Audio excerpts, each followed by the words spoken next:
মাননীয় স্পিকার, আমি আপনার মাধ্যমে জাতীয় সংসদকে এবং দেশবাসীকে অবহিত করতে চাই, গতকালকে টাইম ম্যাগাজিন পত্রিকায় বিশ্বের সেরা 100 ব্যক্তিত্বের মধ্যে আমাদের মাননীয় নেতা, আজকের সংসদ নেতা এবং প্রধানমন্ত্রী জনাব তারেক রহমান সাহেবের নাম আছে এবং তিনি সম্মানিত হয়েছেন। তিনি সম্মানিত মানে দেশকে সম্মানিত করা, তিনি এই জাতিকে সম্মানিত করেছেন। তার জন্য আমি আমার তরফ থেকে, সংসদের তরফ থেকে তাকে আন্তরিক মোবারকবাদ জানাচ্ছি, ধন্যবাদ জানাচ্ছি।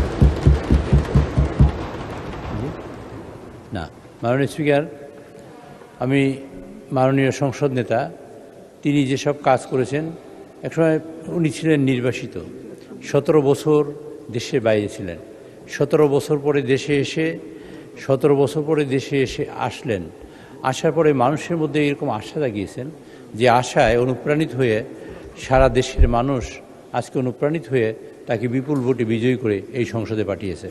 তার কাছে মানুষের অনেক প্রত্যাশা। এই দেশের মানুষের তিনি ঘোষণা দিয়েছিলেন তার ইশতেহারে যে তিনি বিভিন্ন কাজ করবেন। মাননীয় স্পিকার, আঙুলের কালি শুকোবার আগেই তিনি তার কাজ বাস্তবায়ন শুরু করেছেন এবং তার মধ্যে ফ্যামিলি কার্ড অন্যতম, যার মহিলারা পাবেন এই দেশের, এবং তারা পেয়ে অর্থনৈতিকভাবে স্বাবলম্বী হবেন এবং দেশ সঠিকভাবে পরিচালিত হবে। তিনি ফার্মার্স কার্ডের উদ্বোধন করেছেন, কৃষক কার্ডের উদ্বোধন করেছেন এই 1 বৈশাখ। এটা অত্যন্ত একটা বিপ্লব এবং যুগান্তকারী ঘটনা বাংলাদেশের জন্য।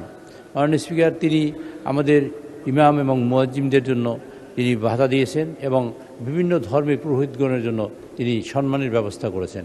তিনি প্রথম ক্যাবিনেট বৈঠকে, প্রথম মিটিংয়েই প্রথম সিদ্ধান্ত ছিল 10,000 টাকা কৃষি ঋণের সুদ মওকুফ করে, ঋণ সহ।